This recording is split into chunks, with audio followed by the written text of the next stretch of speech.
ولا تعجل بالقرآن من قبل أن يقضى إليك وحيه وقل رب زدني علما. السلام عليكم ورحمة الله وبركاته. الحمد لله رب العالمين، والصلاة والسلام على أشرف الأنبياء والمرسلين نبينا الكريم محمد وعلى آله وصحبه أجمعين ومن تبعهم بإحسان إلى يوم الدين. أما بعد، فإن أصدق الحديث كتاب الله، وخير الهدي هدي محمد صلى الله عليه وسلم، وشر الأمور محدثاتها، وكل محدثة بدعة، وكل بدعة ضلالة، وكل ضلالة في النار. أعاذني الله وإياكم من النار. ثم أيها الإخوة والأخوات الكرام, we begin by praising Allah subhanahu wa ta'ala, the Most High, as how He Jalla wa Ala deserves it. And then we send our salat and our salam upon the best of mankind, our Nabi, our Prophet Muhammad, and upon his families and his companions and those that are upon their way. And after that, we continue on with our weekly sittings, which regards to the book that is known as Al-Arba'un An-Nawawiyah, the 40 Hadith, authored and compiled by Al-Hafiz An-Nawawi Yahya ibn Sharaf rahimahullahu ta'ala rahmatan wasi'ah Abu Zakaria.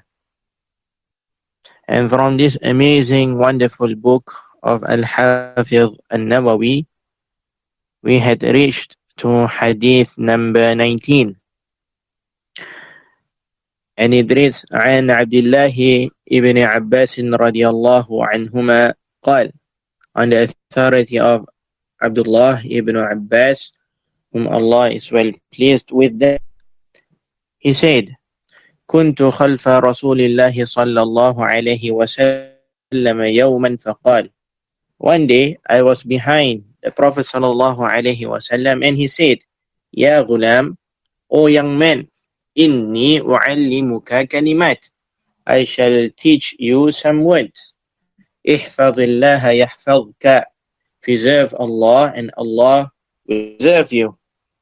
احفظ الله تجده تجاهك, preserve Allah and you will find Him in front of you. إذا سألت فاسأل الله, if you were to ask, then ask Allah alone. وإذا استعنت فاستعن بالله, and if you were to seek help, then seek help from Allah alone. واعلم أن الأمة لو اجتمعت على أن ينفعوك بشيء لم ينفعوك إلا بشيء قد كتبه الله لك. And know that if the nation were to gather all together to benefit you with anything, they would not benefit you except with what Allah had already prescribed for you. وَإِنِ اجْتَمَعُوا عَلَى أَنْ يَضُرُّوكَ بِشَيْءٍ لَمْ يَضُرُّوكَ إِلَّا بِشَيْءٍ قَدْ كَتَبَهُ اللَّهُ عَلَيْكَ. And know that if they were together, all together, to harm you with anything, they would not harm you except with what Allah had already prescribed against you. رُفِعَتِ الْأَقْلَامُ وَجَفَّتِ الصُّحُفُ, the pens have been lifted and the pages have dried. رواه الترمذي وقال حديث حسن صحيح, collected by Al-Imam At-Tirmidhi, who said that it was a good and sound hadith. وفي رواية غير الترمذي, and in another narrations other than that of At-Tirmidhi, it reads, احفظ الله تجده أمامك, preserve Allah and you will find Him in front of you. تعرف إلى الله في الرخاء يعرفك في الشدة, recognize and acknowledge Allah in times of ease and prosperity, and He will remember you in times of hardships. وَاعْلَمْ أَنَّمَا أَخْطَأَكَ لَمْ يَكُنْ لِيُصِيبَكَ وَمَا أَصَابَكَ يَكُنْ لِيُخْطِئَكَ. And know that what has passed you by was not to befall you, and what has befallen you was not going to pass you by. وَاعْلَمْ أَنَّ النَّصْرَ مَعَ الصَّبْرِ. And know that victory comes with patience. وَأَنَّ الْفَرَجَ مَعَ الْكَرْبِ. And relief comes affliction. وَأَنَّ مَعَ الْعُسْرِ يُسْرًا. And know that only with hardships comes ease. So this is our current hadith with its different narrations. And we ask Allah subhanahu wa ta'ala to only mention that which will benefit the nation of Muhammad sallallahu alayhi wa sallam. Allahumma ameen. In our last sitting, we had went through some of the things related to the narrator of the hadith, who is Abdullah ibn Abbas. We had mentioned some of his virtues, and we had mentioned the relation of this great companion to the Prophet sallallahu alaihi wasallam, how were they related.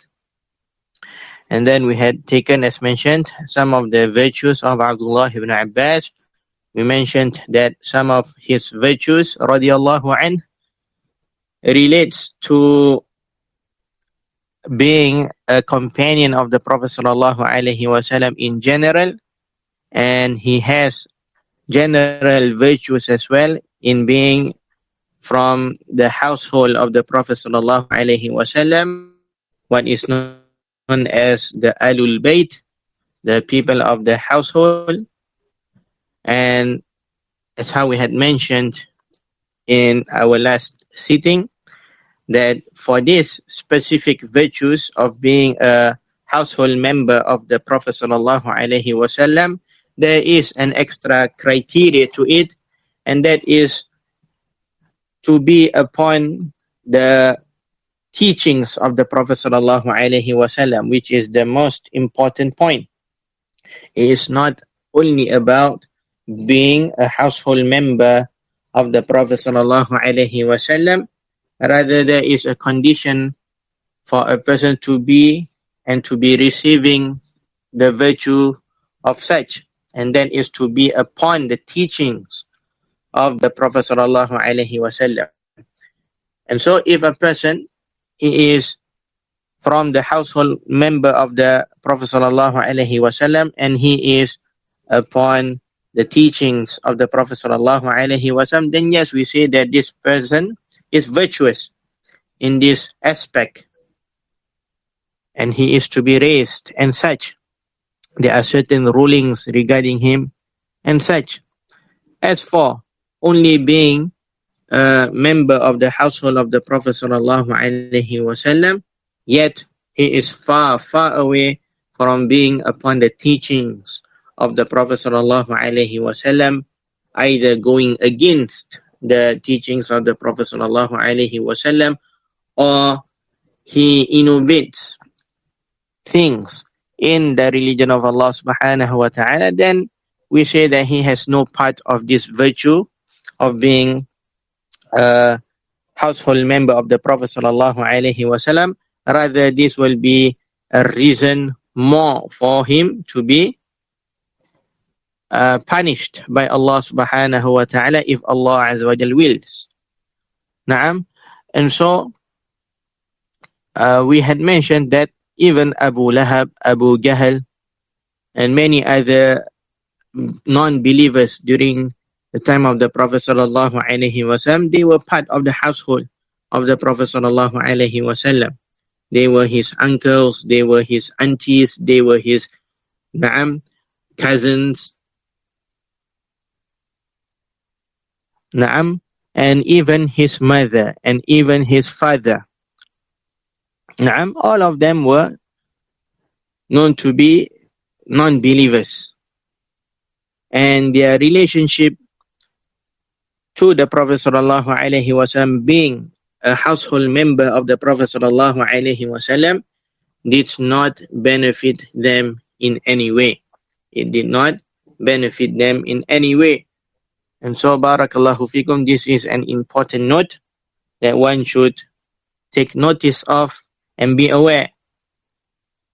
And barakallahu fikum, this does not mean that we do not like or we hate the household members of the Prophet sallallahu alaihi wasallam. Hasha wa kalla. This is not it. We are not talking like that, and neither are we calling towards that. Rather, we call towards the teachings of the Prophet sallallahu alaihi wasallam, and we call everyone to be following the Quran and following the Sunnah of the Prophet sallallahu alaihi wasallam upon the understanding of the companions. And if there are those who are as so, and they are from the household members of the Prophet sallallahu alaihi wasallam, then they have extra virtues above everyone else from the general layman or from the general Muslims. Naam, this is what our da'wah is calling to, and this is what we are upon. Naam.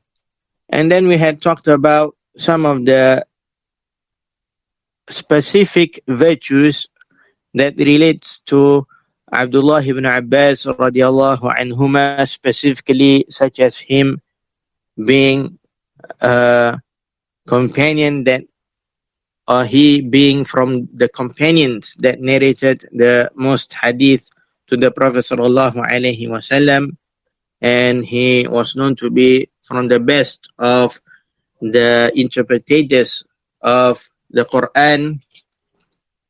Naam, acknowledged by the senior companions of the Prophet sallallahu alaihi wasallam, like Abdullah ibn Mas'ud and Umar ibn al-Khattab radiyallahu anhum ajma'in. And we had mentioned as well some of the supplications that the Prophet sallallahu alaihi wasallam had made for Abdullah ibn Abbas radiyallahu anhuma specifically. Naam. And so this is a bit of a quick revision of what we had taken in our last sitting with each other.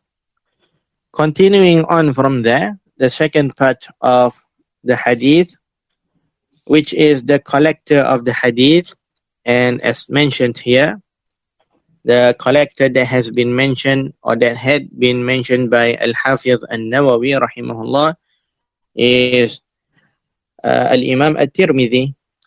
Al-Imam At-Tirmidhi rahimahullah ta'ala. Al-Imam At-Tirmidhi rahimahullah, he narrated this hadith in his Al-Jami' Al-Kabir in Kitab Sifati Al-Qiyamah. Kitabu Sifati Al-Qiyamah, the book of attributes of the day of resurrection. The book of attributes of the day of resurrection. Bab, the chapter of, and he did not name the chapter, rather he gave it a number, chapter 59. Naam. So this is where you can find this hadith with this narration in Al-Jami' Al-Kabir of Al-Imam At-Tirmidhi, or more famously referred to as Sunan At-Tirmidhi. And we had mentioned before that this book is famously referred to as Sunan At-Tirmidhi, even though it is not a Sunan. It is more like, it is in reality a Jami', like Sahih al-Bukhari and Sahih Muslim. And the reason to why it is famously referred to as a Sunan is due to the fact that it is more collected and it is more referred with the other Sunan books and not the two Sahih in the 6 books or 6 major books of Hadith. Not going into detail into that. this is where you can find the hadith in Al-Jami' Al-Kabir of Al-Imam At-Tirmidhi rahimahullah ta'ala rahmatan wasi'ah. The next part of the hadith, some of the terms that can be found in the hadith where we deem them to have a bit of a necessity to know of them, so that we can later understand the hadith, or we can later understand the benefits that we are deriving from the hadith, insha'Allah tabaraka wa ta'ala. The first term is the term ihfaz. Ihfaz, preserve. Ihfaz is a commandment to preserve and to take care of something.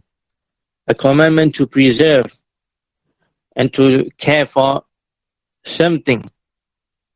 For example, we say ihfaz nafsak, take care of yourself, preserve yourself, meaning take care of it well. Do not harm it. Do not harm your body and such. Do not cause any hurt to your body and such. Ihfaz nafsak, preserve your body, preserve yourself. Do not let anything harm it, and so on. So it is a commandment to preserve and to take care of something. Now, the next term is the magnificent word Allah. Ihfaz Allah. Allah is a beautiful name from the Asma Husna of Allah Azza wa Jal. Allah is a magnificent word, and it is a beautiful name of Allah Azza wa Jal from His many beautiful names. From His many beautiful names. And the linguistic definition of the word Allah, it means the one being worshipped. The linguistic definition of it is the one being worshipped, as the term Allah linguistically means ma'luh or ma'bud, the one being worshipped.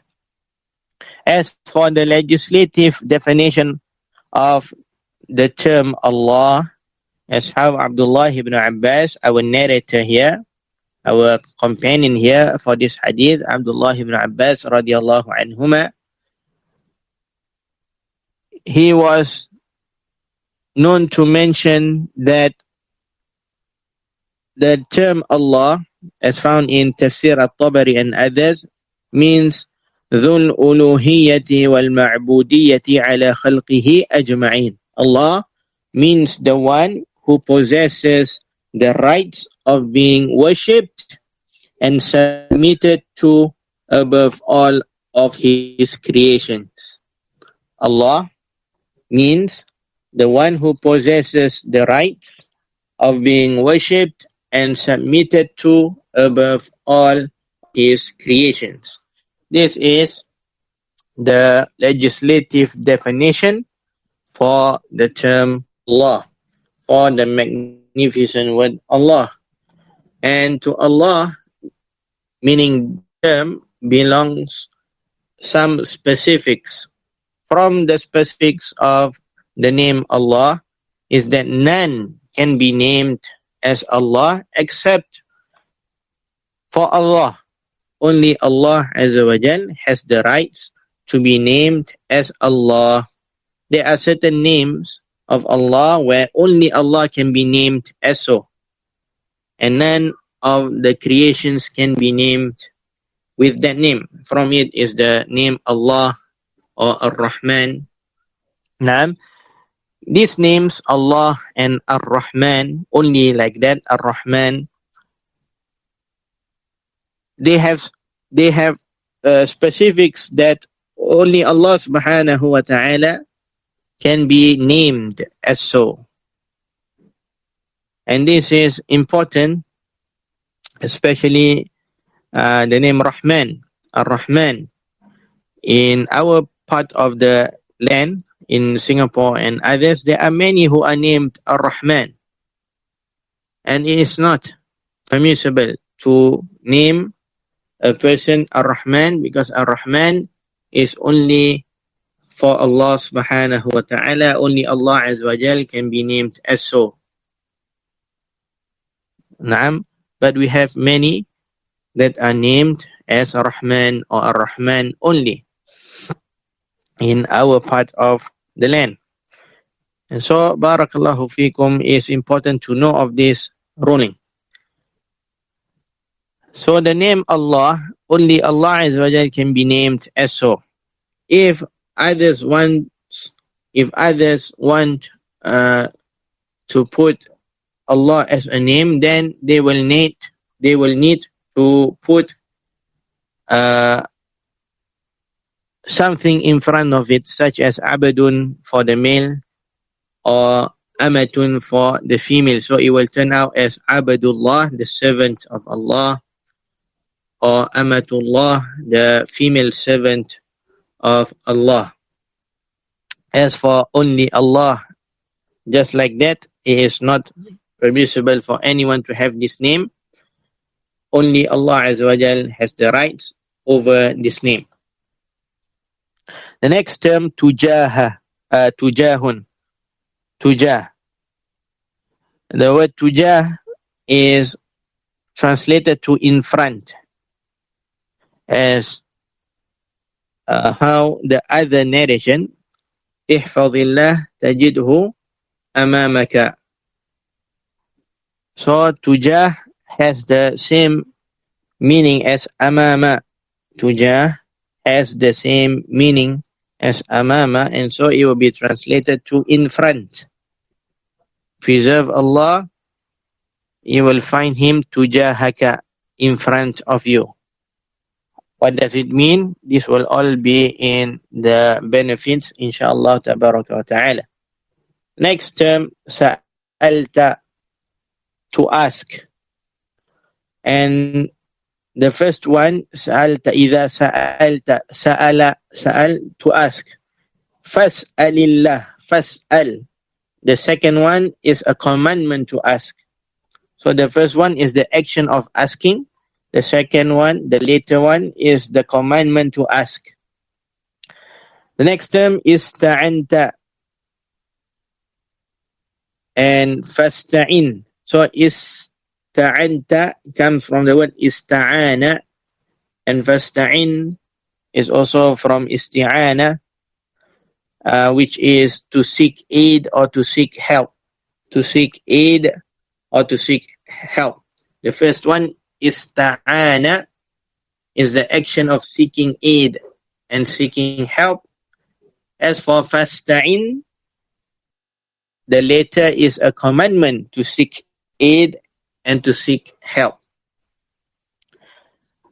The next term, wa'lam, i'lam, a commandment to know.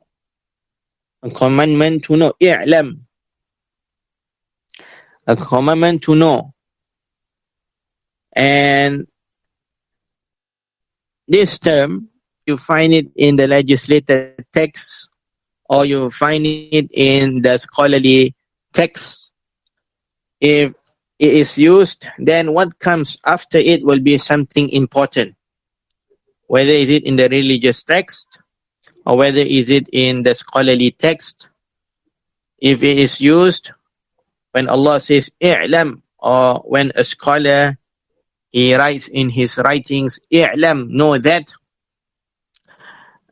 what comes after it is something important that we all should know and take care of. And not only does it show importance to what will come after that, there is a feeling of being compassionate as well. There is a feeling of being compassionate as well. For example, if it comes from Allah subhanahu wa ta'ala, then we know that Allah here is being compassionate for his creations, that he is informing them about something important so that they will act it out.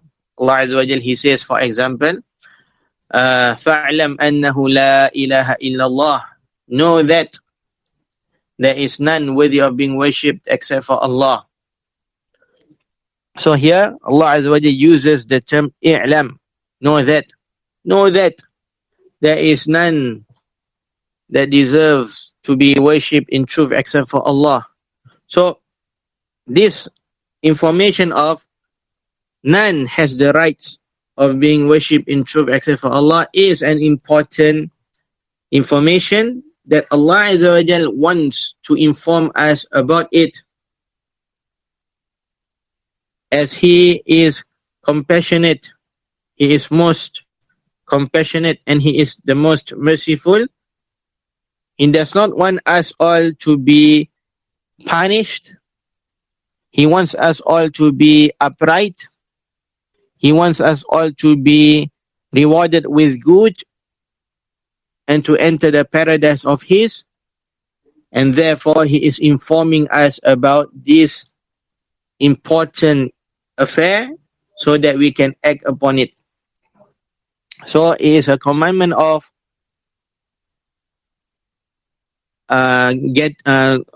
knowing, is a commandment to know, and what comes next after it is something important, and it shows the trait or the attribute of compassionate, of compassion, of being compassionate by the one who is informing us about that affair.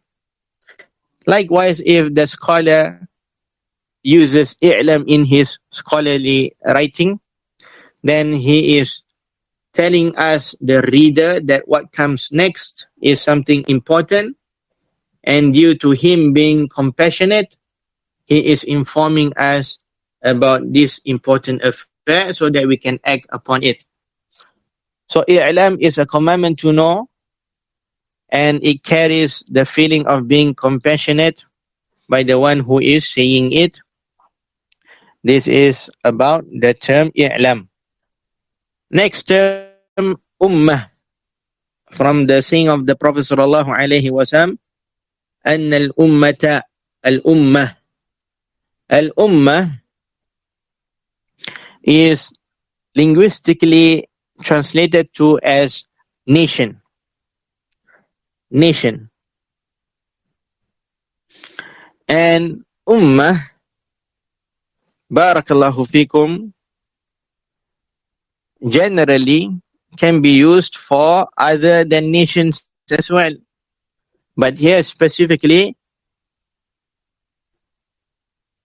it is translated to ummah. It is translated to ummah. From the different meanings of ummah is a leader. Ummah generally has different meanings depending on the context of its usage in a sentence. From the meanings of ummah is a leader. As Allah Azza wa Jal, He says in the Quran, Inna ila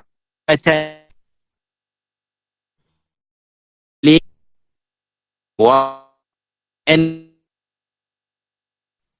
for verily and him,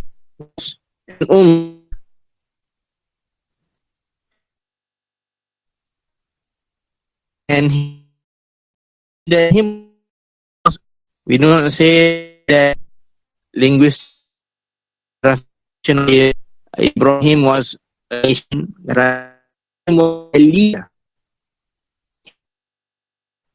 So the meanings of is a leader, from the saying of Allah Azza wa Jal, Inna Ibrahima kana ummatan.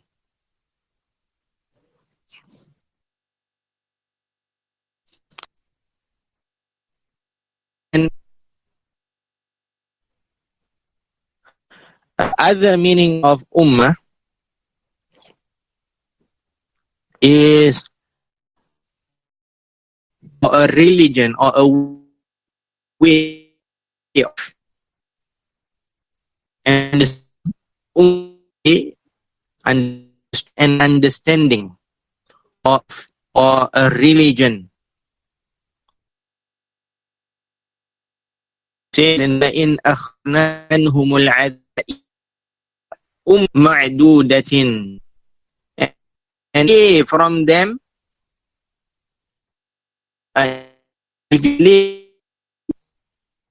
of religion. We are talking about religion or deen. Inna wajadna aba'ana ala ummah. Allah Azza wa Jalla, He says, Inna wajadna aba'ana ala ummah. For verily we find our fathers upon an religion, upon an understanding, upon a belief. Really we found our fathers upon and upon a we find them upon we find them a religion. And from the meanings of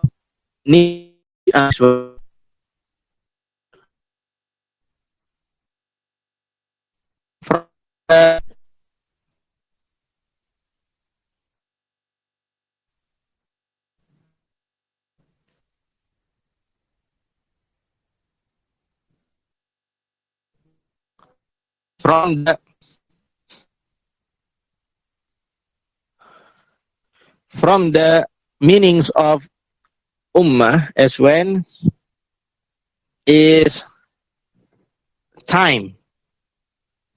From the meanings of ummah as well is time. As how Allah Azza wa Jalla, He says, وَلَئِنْ أَخَّرْنَا عَنْهُمُ الْعَذَابَ إِلَى أُمَّةٍ مَعْدُودَةٍ. And if we were to delay them, the punishments to another time. And ummah can mean a nation, a group of people. Ummah can mean a nation, a group of people. وَلِكُلِّ أُمَّةٍ رَسُولٍ. And for every nation is a messenger. And Allah Azza wa Jalla, He says, كَانَ النَّاسُ أُمَّةً وَاحِدًا. And the people used to be one single nation. So these are some of the different meanings of the word ummah. Ummah can be understood as a leader, someone who is to be followed. Inna Ibrahim kana ummatan qanitan lillahi hanifa. For verily Ibrahim was a leader, was an ummah, was a leader. And ummah can mean religion. Inna wajadna aba'ana ala ummah. For verily we found our forefathers upon a religion, upon an ummah, meaning upon a religion. And it can mean a period of time. وَلَئِنْ أَخَّرْنَا عَنْهُمُ الْعَذَابَ إِلَى أُمَّةٍ مَعْدُودَةٍ. And if we were to delay from them the punishments to a later time, to another time. And ummah can mean nation, a group of people. وَلِكُلِّ أُمَّةٍ رَسُولٍ. And to every nation, will be a messenger. So these are the four usages, or the four different usages of the word ummah that we can find in the Quran or in the religious texts. As for how do we determine which meaning is which at a single context, then it depends on the flow of the sentence and the context of the sentence itself. The word ummah here, i'lam anna al-ummata, know that if the ummah here cannot be a leader, cannot be a period of time, cannot be a religion. So the meaning of ummah here will be nation, a group of people. So the ummah here is a group of people, a nation. And when we talk about a group of ummah being a group of people, being a nation, then there are two types of ummah. There are two types of ummah. The first type of ummah is known as the ummatu ad-da'wah, the nation of da'wah, the nation of da'wah. And this first meaning of ummah, this first meaning of nation, it includes all mankind and all jinkind.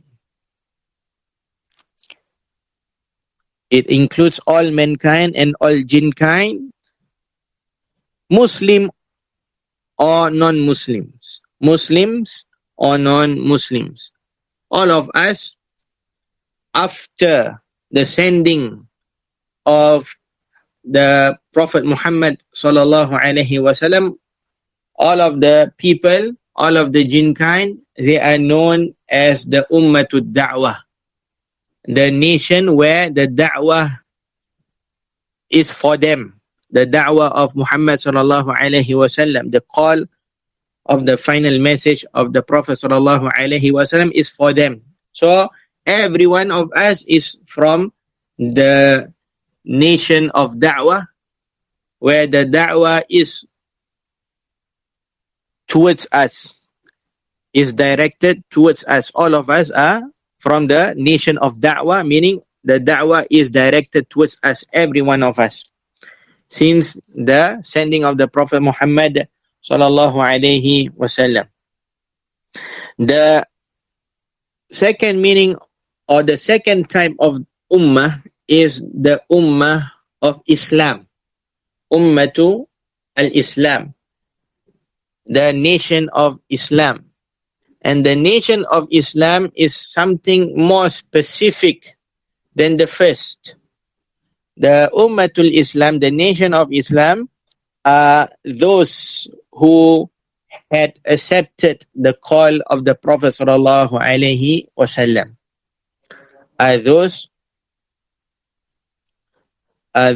who accepted the call of the Prophet sallallahu alaihi wasallam. So two types of ummah, ummatud da'wah, where it includes everyone from the mankind and the jinkind since the sending of the Prophet Muhammad sallallahu alaihi wasallam, Muslims or non-Muslims, all of us are known as the ummatud da'wah, the nation where the da'wah is directed towards us. And the second one is known as the Ummatul Islam, the nation of Islam, where they are a more specific nation from the Ummatul Da'wah, from the nation of the call of Islam, where they are those who had accepted the call of the Prophet sallallahu alaihi wasallam. So here, al-Ummah, first and foremost, it will mean nation, of the four different usages of the word ummah in the religious texts. And number two, which ummah are we talking about here? Are we talking about the ummah of da'wah, or are we talking about the ummah of Islam only? The context of how the Prophet sallallahu alaihi wasallam is conveying this hadith is about generality. The context about the context of the saying of the Prophet sallallahu alaihi wasallam here is leaning towards generality, and therefore it will be the ummatud da'wah. It will be the ummatu ad-da'wah, the nation where everyone is included in it, where everyone who is from the mankind or the jinkind, where the call of Islam is directed to them, is from this meaning of the hadith. I'lam anna al-ummata, and it is even more than that. that it can mean even generally anyone, because what is meant here is generality. Know that if everyone were to come together to benefit you with something, they will not be able to benefit you with something except by what Allah Azza wa Jal had prescribed for you, had written for you. So what is meant out of the usage of the word ummah is generality. Generality. The next term, ijtama'at, meaning to come together. To come together, if they were to come together. Yanfa'uka, to bring about a benefit for you. To bring about a benefit for you. And this is general in any types of benefit. Yanfa'uka, to benefit you with something. Know that if everyone were to come together, they agree all together, all mankind, all jinkind, they were to agree amongst themselves in bringing you a benefit, in benefiting you with something, all of them are not able to benefit you with something except if Allah had written that benefit for you. This is the general meaning of that. And if every one of the mankind and jinn kind were to agree amongst themselves to harm you with something, to bring about a harm for you in something, they will not be able to harm you with anything except if Allah had written that harm to happen to you. Except if Allah had prescribed it to happen to you. So this is the general meaning of the hadith, of what is meant by the Prophet sallallahu alaihi wasallam. Shay'un, the next term, shay'un, a thing, anything. It is nakirah, indefinite, and therefore it befits generality, and nothing brings it out of being general except with an evidence. Next term, kataba, illa ma kataballahu laka. Kataba, kataba, prescribed or written down. And what is meant here is the pre-decree that Allah had written in Al-Lawh Al-Mahfuz, which is the book of the divine decrees.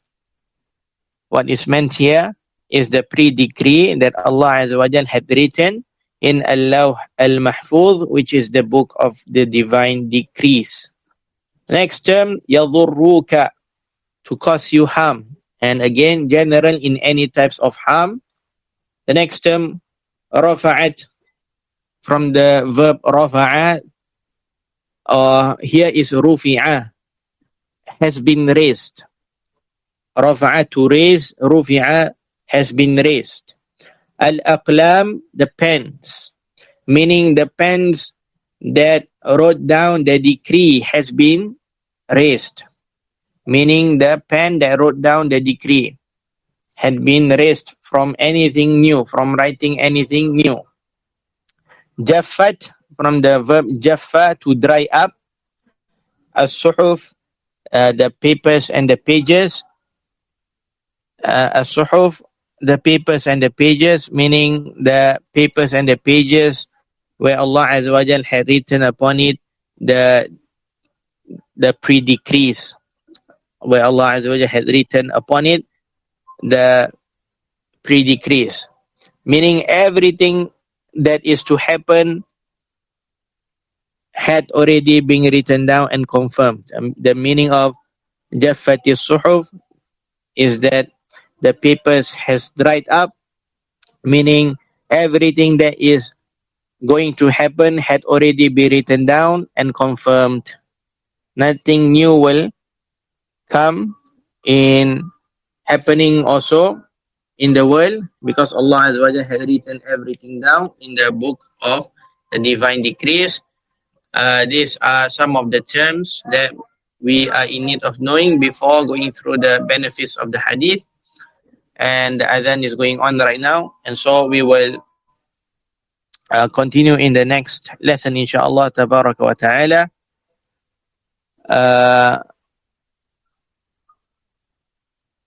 Na'am, barakallahu fikum. We are in need of making our way to the masjid and so, and therefore we shall stop here for this week.